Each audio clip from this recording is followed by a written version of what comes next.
Hi, my name is Belinda Edmunds from Hungerford+Edmunds. This presentation was given at the 2012 AIA Awards in Canberra, small project category. The Nishi Sales Suite and Gallery went on to receive a commendation. The Nishi Sales Suite and Gallery has been designed for the Molonglo Group in conjunction with Oculus as a permanent art gallery and exhibition space and future artist-in-residence accommodation. The building integrates with existing mature trees and landscaping by Oculus.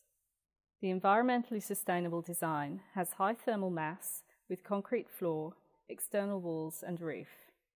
Window joinery is double-glazed timber. A textured extrusion with open ends and occasional punched openings. The coarse textured in situ concrete shell was researched, developed, prototyped and implemented by us and Oculus using a system of acetone-etched polystyrene formwork. There is a glazed shot through the building shaded by photovoltaic tubes, a visual reminder of the environmental initiatives employed in the building. The first incarnation is a sales suite for Nishi apartments. The flexible layout anticipates different and changing uses. The dual aspect allows the differentiation of the two spaces and for them to work independently or as one exhibition space, and gives two different views to the landscape and the Tim Kyle sculpture. The gallery is in the New Acton precinct with its sophisticated detail and finishes. The site is just behind the site sheds. The client brief was for something of an antidote to this. An explosion in the landscape, something raw that would surprise and engage the local community. And we were all after a lo-fi, low-tech solution to the design and construction of the gallery.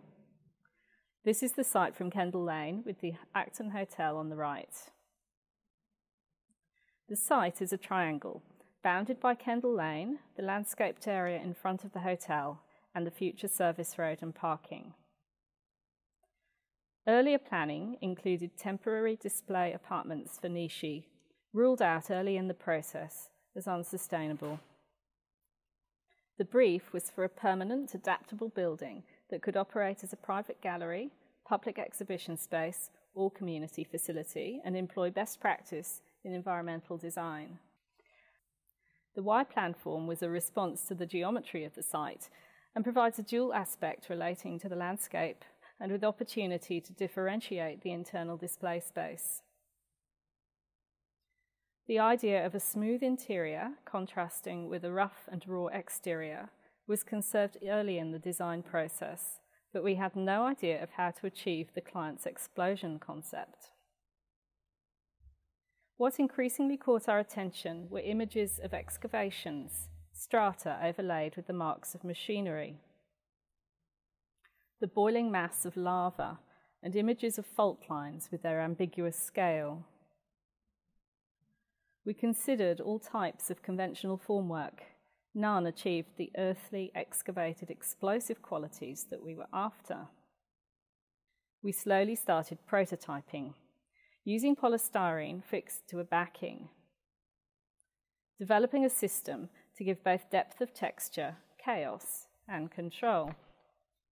We experimented with heat, sculpting with knives, impact damage with rocks, and erosion with acetone, with varied results. The acetone gave the raw finish, but we found that breaking the surface first gave structure to this erosion, creating fissures and raised seams. Finally developing a system with depth of texture, plenty of chaos, and some control. Our first stage prototyping was too polite. The scale of the building demanded more depth and drama. Here you can see the boiling lava effect of the acetone, raised seam effect of cuts, and the impact impressions of hand bashing with rocks. The second stage prototyping, using 50mm styrofoam to give increased depth, became our reference for the final artwork. The logistics of applying this to a building that is 40 metres long and 4.5 metres high was daunting. The builders were fantastic. providing us with fully scaffolded work platforms and sourcing industrial quantities of acetone. The client was an inspired driving force and brought a critical and experimental eye to the entire process, including hands-on involvement in the final stages. This was November 2010. They then had to form up the internal face of the walls, pour the walls, and form and pour the roof to tie it all together. Stripping was begun in late January, and we started to see some images, with a few unchoreographed additions. The client's brief has been fulfilled through an innovative and cost-effective process. In the long term, the building is a permanent gallery and exhibition pavilion for the precinct, with robust finishes and low running costs. As a sales suite, the gallery assists in the illustration of the green initiatives employed in the Nishi precinct and apartments. Thank you.